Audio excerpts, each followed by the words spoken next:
Mas Wendy gimana kabarnya? Halo Mas Reza, Alhamdulillah baik. Lagi sibuk apa belakangan nih Mas?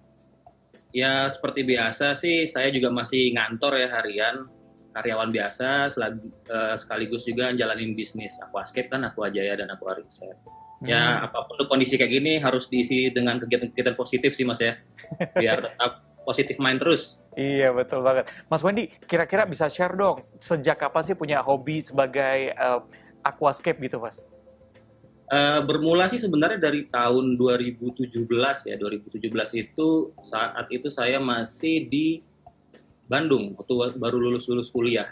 Nah, waktu itu karena dikasih akuarium bulat tuh yang biasa, yang fishbowl yang biasa buat undian itu Mas. Itu saya isi dengan ikan namanya Cardinal Tetra. Tapi ternyata Cardinal Tetra ini nggak bisa bagus warnanya di akuarium bulat itu. Akhirnya saya cari tahu, ketemu forum-forum di internet, malah ketemunya dengan istilah aquascape dan sampai sekarang malah cintanya sama aquascape gitu. Oke Mas, ini kan orang-orang juga pasti berharap nih dari hobi bisa jadi bisnis. Bisa cerita sedikit dong Mas Wendy gimana dari hobi akhirnya bisa jadi bisnis nih sekarang? Nah, kalau untuk bisnis sendiri sebenarnya cita-cita saya dulu tuh cuman pengen punya galeri aquascape gitu ya, ngejual jasa desain. Cuman memang saya ketemu teman yang tepat di waktu yang tepat juga ya. Jadi saya 2010 pindah ke Jakarta, ketemu sama rekan saya yang namanya Dodi Alwijaya. Dia waktu itu mengajak saya untuk membuat toko aquascape pada tahun 2010 tuh, namanya Aquajaya yang di Lenteng Agung. Yang waktu itu teman-teman Trans 7 juga berkunjung. Nah, tapi saat itu saya belum bisa join karena ada kebutuhan yang lain, tapi di 2016 saya itu diajak lagi sama Dodi, bantuin dong Wen, gue sekarang udah nggak sanggup nih kalau nge-handle sendiri. Akhirnya di Aquajaya sama Aqua Riset itu sekarang yang nge-handle ada 3 orang. Tadi Dodi yang teman saya yang pertama ngajakin, lalu saya, ada satu rekan lagi namanya Ewin. Dan udah berjalan sih, kalau saya pribadi udah berjalan berarti 4 tahunan, tahun kelima. Oke, udah lama juga ya Mas ya. Tapi kalau aku sih juga masih penasaran sebenarnya apa sih perbedaan aquascape dengan akuarium yang lain nih Mas? Kalau secara harfiah ya sebenarnya aquascape itu adalah terdiri dari 2 kata ya, aquarium dan landscape. Jadi artinya adalah akuarium yang didekorasi, yang disetting berupa landscape. Jadi akuarium apapun, bentuk apapun, kalau kita dekorasi itu sebenarnya secara harfiah bisa disebut sama aquascape. Cuman di dunia hobi sama di dunia bisnis akuarium, istilah aquascape itu udah lebih melekat kepada apa ya? Kepada akuarium tanaman air tawar. Jadi ada kan yang air laut, ada yang air payau, ada paludarium yang tadi kayak Mbak Imong punya ya. Itu sebenarnya secara harfiah masuk ke dalam aquascape. Cuman maknanya itu agak sedikit bergeser Mas Reza. Jadinya aquascape itu khusus untuk akuarium tanaman air tawar seperti itu. Oke, nah sebelum kita lanjut lagi sama Mas Wendy, kita punya video sedikit nih. Kita lihat tayangan berikut ini. Nah, Sobat 7, tadi kita udah ngobrol banyak kan mengenai aquascape. Supaya lebih afdol, kita langsung praktekin aja bagaimana sih membuat sebuah aquascape atau nyeting sebuah aquascape ya. Barang-barang yang dibutuhkan itu apa aja. Yang pasti kalian akan butuh akuarium. Ya, akuarium bisa ukuran apa aja, cuman kalau untuk pemula sih enaknya ideal ukuran 60 cm. Tapi di depan ini gue punya yang ukuran 30 cm. Lalu yang pasti kita butuh lampu sebagai pengganti cahaya matahari ya, untuk fotosintesis tanamannya. Lalu kita juga butuh filter untuk sirkulasi air. Dan juga opsional tapi sangat rekomendasi menggunakan CO2 dari tabung CO2 ya. Ini ada beberapa macam substrat ya kita sebutnya, ataupun media tanam. Biasanya itu ada yang namanya bakteri starter, lalu ada rumah bakterinya ya, Power Grow. Lalu di sini juga punya pupuk dasar nih ya, Aqua Gizi. Dan media tanam utamanya itu adalah tanah alami, yaitu Soil Ultimate ya. Ini dari tanah alami. Itu untuk media tanamnya, sedangkan untuk media dekorasinya biasanya kita bisa gunakan batu ataupun kayu. Kalau di sini gue akan pakai batu aja ya, kita ntar bikin sebuah layout yang simple aja. Ini batu seriu namanya ya. Dan juga kita bisa menggunakan untuk pasir dekorasi seperti ini, pasir silika ya. Oke, sekarang kita mulai aja ya. Semua bahan udah ada di sini. Ini peralatan tukang gua. Pokoknya semuanya udah ready. Ini seperti yang gue jelaskan tadi, kita akan pakai batu seriu ya. Sebenarnya kalian bisa pakai batu apa aja, cuman batu seriu ini memiliki tekstur yang menarik. Ini sebenarnya terdiri dari 3 batu ya, asalnya tadi. Udah gue sambungin menggunakan lem Korea dan filter rokok. Oke, jadi sebenarnya yang paling utama itu kalau kalian layout sebuah aquascape, harus ada yang namanya focal point. Dan focal point itu adalah suatu objek yang paling eye catching ya. Nah, setelah ada focal point, biasanya ada batuan-batuan pendukung. Kalian bisa taruh pakai batu-batu yang kecil. Kali ini di sisi depan akan gue kasih ini pasir silika seperti yang kalian lihat tadi. Ini alat namanya sand flattener ataupun alat untuk meratakan pasir. Lalu karena hanya sisi belakang yang akan kita tanami, jadi media tanamnya hanya ditaruh di belakang. Media tanam itu terdiri dari 4 macam. Yang pertama kita masukkan bagian paling bawah adalah bakteri starter ya. Satu saset ini sebenarnya bisa cukup untuk akuarium sampai 90 cm ya. Jadi kalau akuariumnya 30 cm ini makanya dikit aja di bagian belakang. Dan kita juga harus menyediakan rumah bakterinya dan juga untuk penyimpan nutrisi tanamannya. Jadi dengan adanya Power Grow ini tanaman bisa subur dan lebih cepat tumbuh sampai 2 kali lipat. Tapi sebelum itu biasanya kan bagian batu depan ini masih banyak yang bolong-bolong ya. Biasanya gua ganjel dulu, diakalin dengan pakai dakron ataupun busa halus. Lalu kita masukkan Power Grow, rumah bakterinya. Lalu pupuk dasar, pakai Aqua Gizi di sini. Pupuk dasar ini didesain untuk fast release ya, nutrisinya itu cepat diserap sama tanaman. Sedangkan kalau soil memang didesain nutrisinya itu awet bertahun-tahun. Media tanam yang terakhir adalah soil. Biasanya kalau substrat ataupun media tanam ini dibikin meninggi ke belakang ya, atau biasanya istilah kerennya itu slope. Untuk finishing touch, gue akan kasih sedikit sentuhan kerikil. Sebelum dilakukan penanaman, si substratnya ataupun media tanamnya dibasahi dulu ya, biar proses penanamannya akan lebih gampang. Namanya moss atau orang awam biasanya nyebutnya lumut. Biasanya sih gue pakai moss ini untuk nutupin area-area yang tadi dilem kayak gini nih, kan kelihatan sambungan bekas filter rokoknya. Pasir dekorasi silika tadi biasanya sih harusnya dicuci dulu. Cuman gue pribadi nggak pernah nyuci. Karena pada saat posisi tanam pasti akan butek juga. Biasanya gue selesaikan dulu proses penanaman. Nanti akan gue isi airnya sambil dibuang ya. Jadi istilah kerennya in dan out. Nah, kalau lihat di bagian sini nih, udah ada soil yang kerendam sama air. Nanti di sini akan gue tanamin dengan hair grass ya. Jadi ini yang namanya hair grass. Biasanya sih nanamnya nggak langsung porsi gini ya. Diambil sedikit-sedikit, segini-segini ditanamnya. Jadi sebenarnya teknik menanam pun ada tekniknya. Biasanya banyak orang yang mengeluh tiap kali selesai tancap, tanamannya ngambang. Jadi biasanya nancepnya itu posisinya agak miring 45 derajat. Sehingga kalau kita nancepnya miring, media tanam yang di atasnya itu lebih banyak mengubur si bagian tanamannya. Sehingga dia akan lebih kuat terhadap daya ambangnya air. Tips lainnya, biasanya di awal tanam itu sebisa mungkin kalian tanam sebanyak mungkin tanamannya, sepadat mungkin. Oke, sekarang kita mulai nanam tanaman yang nama ilmiahnya adalah Rotala Green ya. Biasanya nanamnya diambil per porsi antara 3-4 batang.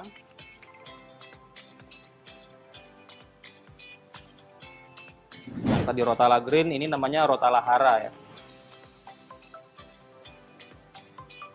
Semua area sudah ditanami, tinggal kita isi full airnya sambil kita kuras lagi sampai airnya bening.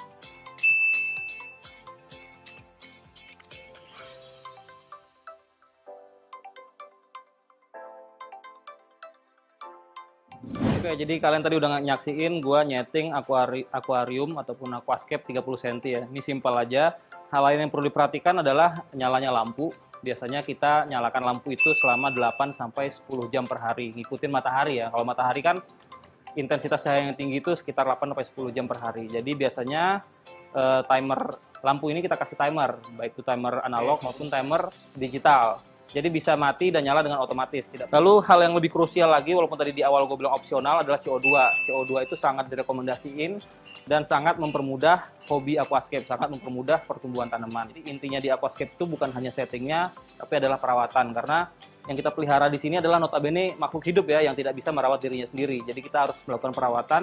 Biasanya itu di sebulan pertama ganti air 2-3 kali seminggu, sekitar 30-50%. Nanti mungkin setelah tanamannya udah tumbuh dengan baik, kita cukup ganti air 50% 1 minggu 1 kali. Oke, jadi seperti itu aja cara membuat sebuah aquascape. Mudah bukan? Atau susah?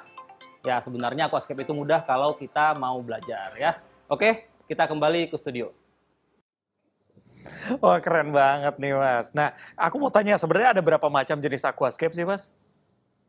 Kalau dibilang berapa macam, sebenarnya intinya itu cuman ada 3, Mas. Ada yang namanya Dutch style. Dutch style itu bisa dikatakan style tertua ya, dari tahun 1900-an awal. Kenapa dikatakan Dutch style? Karena tanamannya itu berkelompok warnanya dan teksturnya berkelompok gitu. Jadi seperti taman bunga tulip di Belanda, maka itu disebut Dutch style. Lalu ada yang kedua, namanya itu adalah natural style. Natural style itu lebih kayak kita mereplikasi hutan hujan tropis ya, kayak hutan di Indonesia ataupun hutan di Brazil. Lalu juga ada yang namanya style Iwagumi. Iwagumi itu dari formasi batuan dengan tanaman yang mengarpet, seperti taman-taman batu ataupun taman-taman yang banyak di Jepang. Nah, dari 3 style itu, banyak orang yang mengkombinasikannya. Akhirnya muncullah style-style baru lagi. Ada yang namanya Taiwan style, ada yang diorama style, mountain style, bahkan Brazilian style, Indonesian style pun juga ada. Bahkan tiap scaper-scaper yang profesional tuh udah punya ciri khasnya sendiri. Kayak Indonesia itu ada namanya Heri Rasio, dan dia membuat style yang sangat khas sekali, disebut orang rasio style. Dan itu ditiru sama scaper-scaper lain di seluruh dunia. Jadi kalau ngomong style sebenarnya ada 3, tapi saat ini udah lebih banyak lagi kombinasinya. Seperti itu, Mas. Oke, kalau Mas Wendy favoritnya style yang kayak gimana tuh, Mas? Atau punya style signature sendiri gitu? Kalau saya pribadi memang nggak punya signature, kadang-kadang suka berubah-ubah ya. Cuman saya tuh lebih seneng dengan tema yang natural, menggunakan tanaman-tanaman aquascape yang klasik sebenarnya. Jadi kalau orang-orang ataupun penghobi Indonesia belakangan ini suka ke hardscape ataupun batuan ataupun kayu yang sangat ditonjolkan, saya lebih seneng setting itu dengan menonjolkan tanamannya ataupun setengahnya 50-50 lah. Jadi tanamannya setengah juga terlihat cukup outstanding, lalu hardscape-nya juga berimbang gitu. Jadi bisa dikatakan sih saya senangnya natural style tapi yang agak dikombinasikan dengan hardscape yang lebih menonjol gitu. Oke, baik Sobat 7, sebelum kita lanjut nih, kita masih mau ngingetin Sobat 7 yang mau bertanya bisa langsung tulis di kolom komentar, karena nanti akan dijawab langsung sama Mas Wendy. Sekaligus kita punya giveaway, ada 3 voucher dari Aquajaya, serta ada 2 tiket virtual konser. Nah, Mas Wendy, kalau aku lihat tadi kan sebenarnya ada beberapa macam tank ya. Favoritnya Mas Wendy tank yang seperti apa sih? Maksudnya dari sisi ukurannya, Mas ya? Iya, ukurannya. Nah, kalau untuk akuarium biasanya kan orang ukuran akuarium itu lebih banyak tinggi ya. Jadi lebarnya itu lebih pendek daripada tingginya. Jadi misalkan akuarium 60 cm, lebarnya 30, tingginya 40. Kebanyakan akuarium itu seperti itu yang akuarium pabrikan ya. Cuman kalau untuk aquascape, terutama untuk saya pribadi, Mas, saya lebih senang akuarium itu yang lebih lebar daripada tingginya. Jadi misalkan akuarium 60 cm, saya suka lebarnya 35 atau 40, tingginya maksimal 30 gitu. Jadi lebarnya minimal setengah panjang dan tingginya maksimal setengah panjang.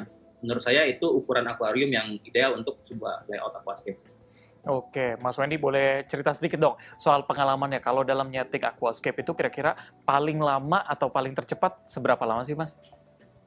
Sebenarnya sih waktu itu relatif, Mas ya, tergantung tingkat kesulitan ataupun tingkat detail yang ingin kita sampaikan di sebuah layout itu. Kalau untuk cepet-cepetan sih saya pernah nyeting ukuran 40 cm setengah jam selesai, sama planting juga pernah dibikin yang layout yang simple aja. Kalau kayak yang video yang teman-teman saksikan tadi itu kurang lebih dari start sampai selesai itu kurang lebih 1 jam.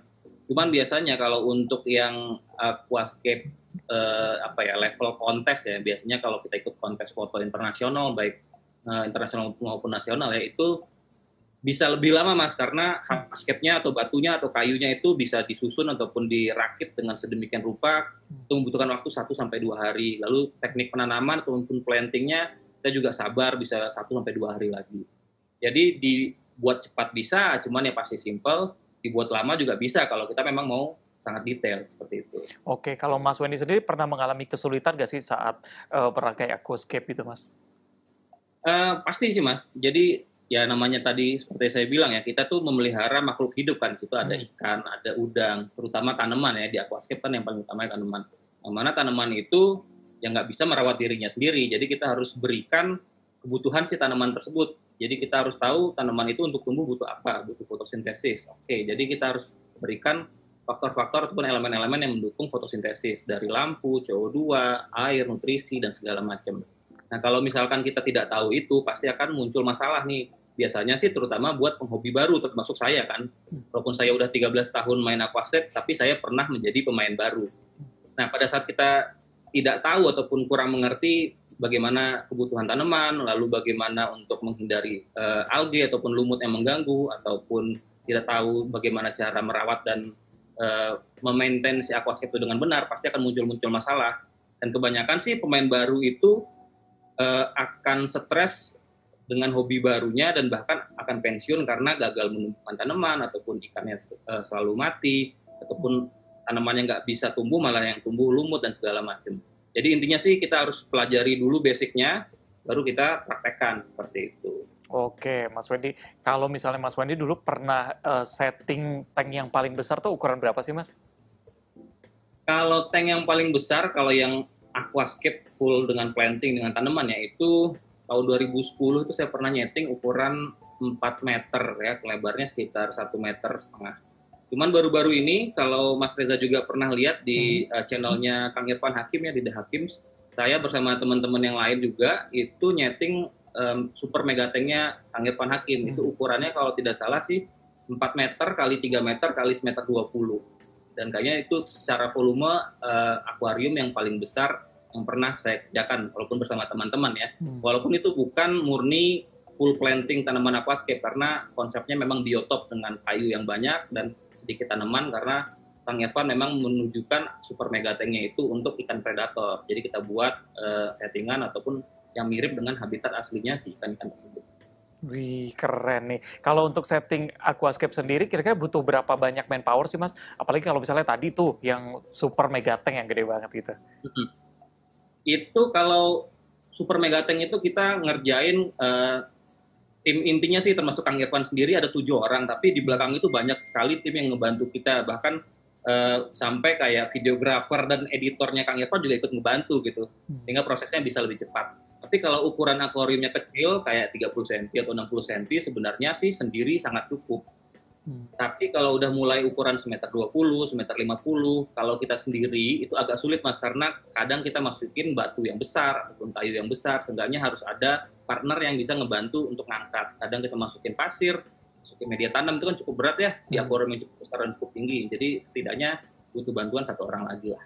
Oke, Mas Wendy kira-kira punya tips gak nih untuk Sobat 7 nih yang kira-kira sekarang baru mau mulai hobi barunya gitu, selain nyiapin budget harus nyiapin apa lagi sih, Mas? Nyiapin mental sama ilmu, Mas. Jadi seperti saya bilang tadi ya, karena kita ini bermain sama makhluk hidup, artinya kita juga tidak bisa seenaknya membiarkan si tanaman itu sengsara. Jadi kita harus pelajari dulu ilmunya, tapi jangan takut, jangan menganggap aquascape ini adalah hobi yang susah, karena sebenarnya mudah, tapi kalau kita tahu ilmunya gitu. Kenapa kalau misalkan di YouTube saya gitu ya, di konten saya selalu ngasih teori, karena memang teori itu adalah basicnya. Jadi misalnya Mas Reza dikasih tahu 10 tambah 5 itu sama dengan 15. Saya tidak mengajarkan bahwa 10 tambah 5 sama dengan 15, tapi bagaimana cara mendapatkan angka 15 tersebut. Sehingga pada saat nanti orang balik bertanya, 15 kurang 5 berapa Mas Reza? Gitu kan, kalau nggak paham teorinya pasti tidak akan bisa menjawab kan. Begitu juga dengan aquascape. Jangan dikatakan, pokoknya kalau tanamannya ini, pupuknya harus ini. Jangan seperti itu pola pikirnya, tapi harus tahu kenapa tanaman ini butuhnya nutrisinya ini. Kurang lebih gitu Mas ya. Jadi basic teorinya kita harus tahu sambil kita praktekkan. Itu yang pertama. Yang kedua sih sebenarnya adalah ya mental tadi. Kalau kita ketemu masalah, kita jangan langsung down, jangan langsung bongkar akuariumnya. Kita cari tahu dulu nih, ini sebenarnya sumber masalahnya di mana. Dari situlah kita mulai perbaiki sistemnya gitu. Mungkin CO2-nya yang kurang, ataupun lampunya yang terlalu terang, ataupun nutrisinya yang salah, seperti itu. Dan yang terakhir sih harus mau rajin sebenarnya Mas, karena perawatan ini kan at least kita membutuhkan seminggu sekali lah ya, untuk minimal gitu. Kalau akuariumnya ukurannya kecil ya paling kita butuh 30 menit sampai 1 jam. Terlihatnya mudah, tapi kadang-kadang untuk prakteknya itu kadang orang udah males gitu. Tapi yang namanya hobi, kita mencintai sesuatu, pasti kita juga harus meluangkan waktu untuk hobi kita gitu. Iya, benar. Apalagi kalau tadi menemukan kesulitan gitu ya kan, setelah tahu gimana caranya, harusnya bukan yang menyerah, tapi jadi lebih berkembang hobinya gitu, karena udah tahu tadi solusinya gimana. Apalagi teorinya udah dijelasin sama Mas Wendy tadi. Nah, Mas Wendy bagi lagi dong tips nih untuk Sobat 7 yang kira-kira baru mulai nih, gimana sih cara merawat aquascape supaya lebih bertahan lama gitu? Yang pasti harus cari tahu dulu yang kalian mau tanam itu apa, karena setiap tanaman itu memiliki karakter yang berbeda dan memiliki kebutuhan yang berbeda. Lalu juga kadang orang suka terkendala sama budget gitu. Dengan budget yang kecil bukan tidak mungkin kita membuat sebuah aquascape, tapi pastinya pilihan tanamannya juga akan terbatas karena untuk tanaman yang macam-macam yang aneh-aneh kita membutuhkan lampu dengan intensitas yang tinggi, artinya biayanya juga makin tinggi. Lalu kita juga membutuhkan CO2 yang stabil, artinya kita harus invest tabung CO2 yang mana harganya juga lumayan. Lalu juga kita harus tahu parameter airnya itu cocok apa enggak. Jadi intinya untuk memulai sebuah aquascape, mulailah dengan pilihan tanaman yang gampang ditumbuhkan dulu. Misalnya kayak moss ataupun lumut-lumutan tadi, ataupun fern ya, jenis paku-pakuan, jenis anubias, jenis bucepalandra. Itu tanaman-tanaman yang sangat mudah dirawat. Step berikutnya, misalkan udah pede bisa menumbuhkan tanaman itu dengan baik, mungkin bisa ke tanaman yang lebih sulit tingkat kesulitannya untuk merawatnya. Tapi kita juga harus perhatikan dengan tanaman yang lebih sulit, tanaman yang butuh requirement lebih tinggi, artinya kita juga harus mau invest, lampunya harus lebih bagus, lalu CO2 kita juga harus investasi, harus kita beli ya, lalu juga pupuk juga harus disediakan, dan segala macam yang pasti ilmunya juga harus kita pelajari gitu Mas. Oke, Mas Wendy, kira-kira kesalahan umum apa aja sih yang biasa dilakukan nih sama aquascaper pemula gitu Mas? Kesalahan umumnya ya biasanya sih Mas, paling banyak itu bukan hanya pemain baru ya, tapi juga penghobi lama adalah karena malesnya itu tadi Mas. Termasuk kadang saya juga sih, kadang punya akuarium yang kecil, kok males banget ya ganti air. Itu kesalahan yang paling utama menurut saya, yaitu malesnya itu ada dua kalau menurut saya. Yang pertama adalah males belajar atau males cari tahu. Yang kedua adalah males maintenance tadi atau males merawat. Jadi sih intinya kita pengen terjun ke sebuah hobi yang berkaitan sama makhluk hidup, kita juga harus lebih berusaha cari tahu, lebih mempelajari ilmunya, dan kita harus memberikan waktu yang lebih untuk si peliharaan ataupun si hobi kita ini. Baik, Mas Wendy. Nah, kita punya pertanyaan nih dari beberapa Sobat 7 yang udah masuk. Yang pertama ada dari Nani Suharni. Halo Kak Wendy, aku mau tanya nih gimana solusi ketika tanaman yang kita tanam di aquascape itu mati atau rusak? Dan apa yang harus dilakukan supaya aquascape bisa tetap bertahan sampai bertahun-tahun? Gimana Mas? Nah, sebenarnya sih untuk menjawab itu, saya sebenarnya harus tahu spek akuarium seperti apa. Cuma secara general saya bisa jawab kayak gini Mas. Aquascape itu ataupun tanaman itu adalah membutuhkan karbon ya. Karbon ini yang bisa kita dapatkan dari CO2. Jadi makhluk hidup baik itu tumbuhan maupun manusia itu kandungan karbonnya itu lebih dari 50% tubuhnya. Jadi artinya kita harus memberikan suplai karbon yang cukup terhadap tanamannya. Dibandingkan dengan nutrisi yang lain kayak pupuk cair dan pupuk dasar, karbon itu ataupun CO2 itu 10 kali lipat lebih penting. Jadi kalau kita tidak menggunakan CO2, baik itu CO2 yang dari tabung ataupun CO2 yang dibikin sendiri, pasti kita akan lebih kesulitan untuk menumbuhkan tanaman. Jadi seperti yang video setting tadi saya bilang, untuk mempermudah hobi ini bisa awet tanaman sampai bertahun-tahun, ya gunakanlah CO2. Mau yang lebih murah kita bisa bikin sendiri dari ragi dan gula, kita reaksikan ataupun menggunakan biasanya orang suka ngomong ini ya, kisot ya, sitron dan soda itu juga bisa sebagai alternatif CO2 tabung ketika belum punya budget untuk membelinya gitu. Jadi intinya sih dari kebutuhan tanamannya yaitu karbon, harus diperhatikan, lalu juga lampunya juga harus sesuai dengan kebutuhan tanamannya, dan yang terakhir adalah perawatannya, ganti air gitu. Oke, baik. Mas Wendy, ini pertanyaan berikutnya ada dari Rian Trilion yang nanya gimana caranya bisa tetap menikmati bisnis aquascape. Nah, soal bisnis kali ini nih.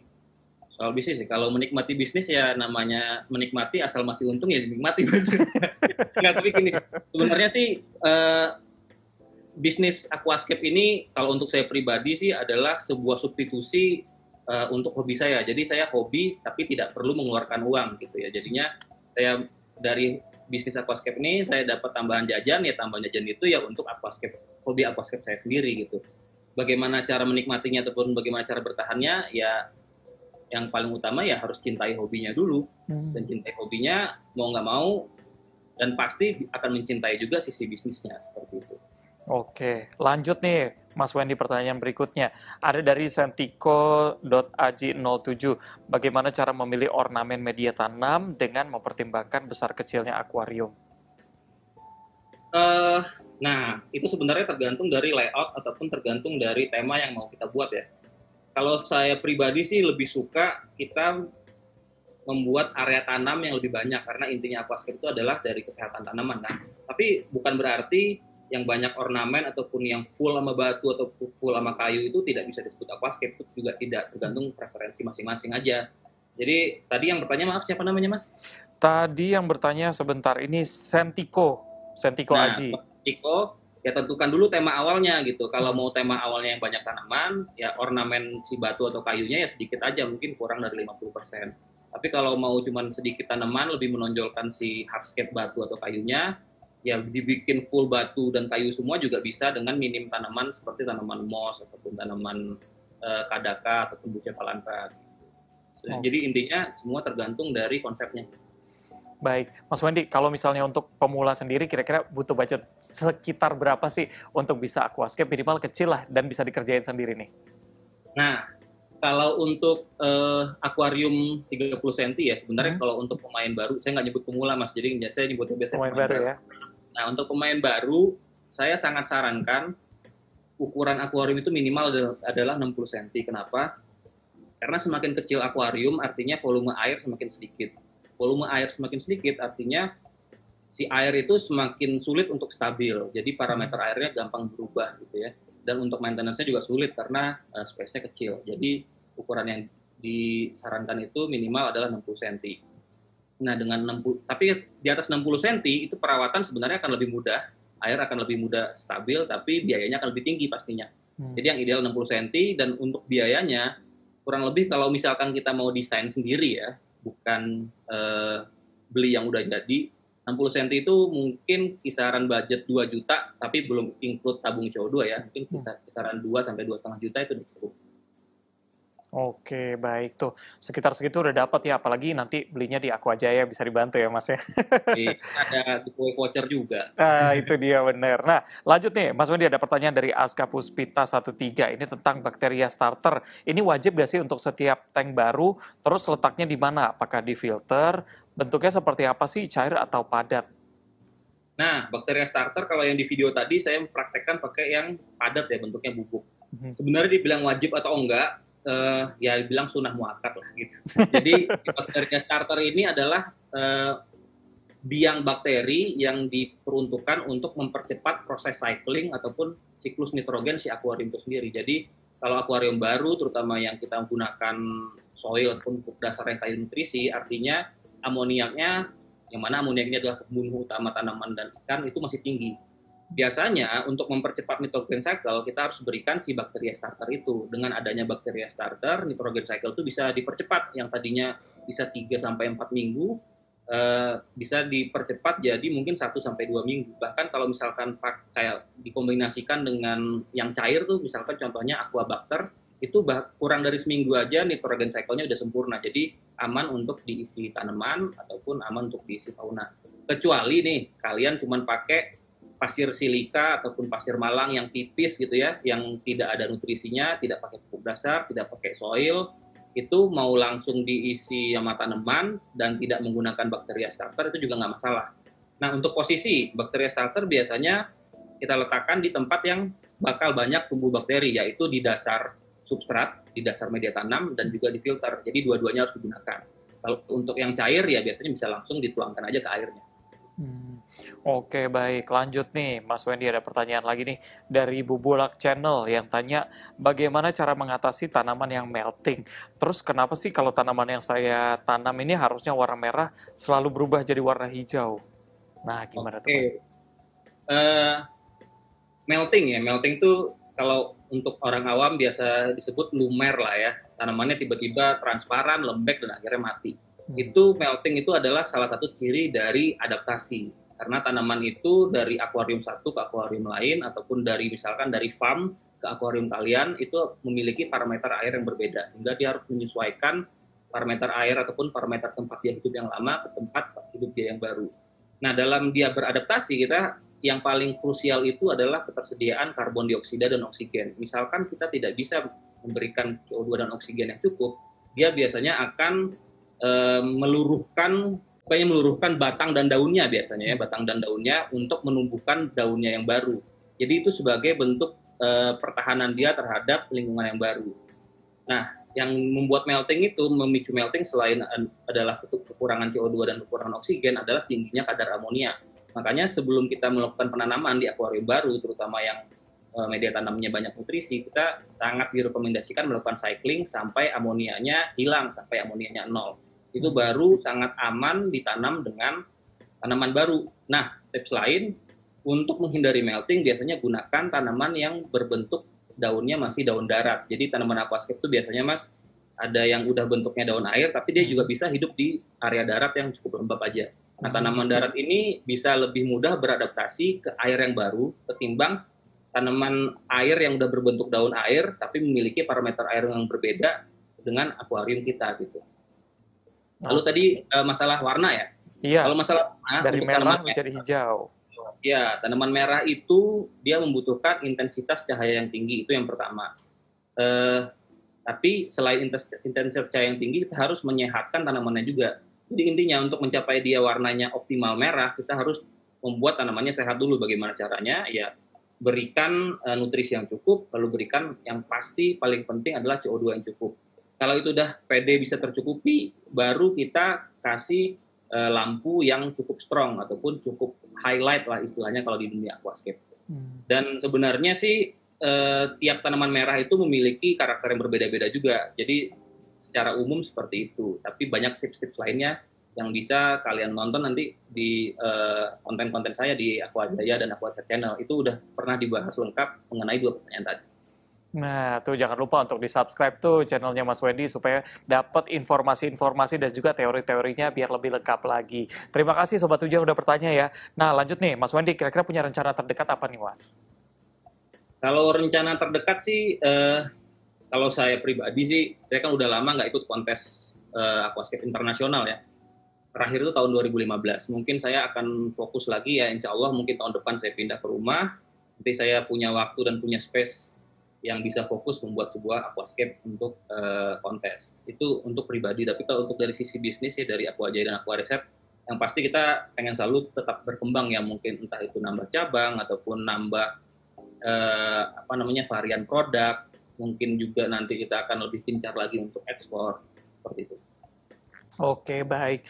Terima kasih Mas Wendy. Amin, aku aminin doa-doanya. Semoga apalagi kalau kontes internasional yang menang ini kan bisa membanggakan perwakilan Indonesia ya. Nah Mas Wendy, kalau misalnya Sobat 7 masih ada pertanyaan, masih pengen tahu gitu soal aquascape, bisa bertanya kemana nih Mas? Kalau saya pribadi biasanya lebih suka diskusi melalui forum umum ya. Forum umum ini dalam artian bukan private message ataupun bukan WhatsApp. Jadi kalau kalian ada pertanyaan, silahkan tuliskan pertanyaannya di grup-grup Facebook. Biasanya kalau teman-teman komunitas Aquascape itu sering berdiskusinya di grup Facebook. Grup Facebook Aquascape itu cukup banyak, kayak misalkan Aquascape Pemula Indonesia, ataupun grup Aquascape, Aquascape Indonesia Raya, dan lain-lain. Silahkan tuliskan pertanyaan di situ, bisa tag saya, kalau saya baca insya Allah akan dijawab. Atau bisa juga langsung bertanya di setiap video ataupun setiap konten di channel Aquajaya Aquareset, yang channel video yang berkaitan, ya misalkan tadi pertanyaan mengenai tanaman merah, silakan tuliskan komentar di video tanaman merah. Nanti insya Allah akan saya jawab. Oke, baik Mas Wendy, terima kasih banyak ya. Udah gabung sama kita sore ini, pertanyaan-pertanyaan dari Sobat 7 juga sudah dijawab semuanya. Pokoknya terima kasih sudah gabung, sehat-sehat terus, dan biar lancar juga bisnisnya, apalagi kontes internasionalnya ya. Terima kasih Mas Wendy. Oke, terima kasih Mas Reza. Ya, Assalamualaikum. Waalaikumsalam.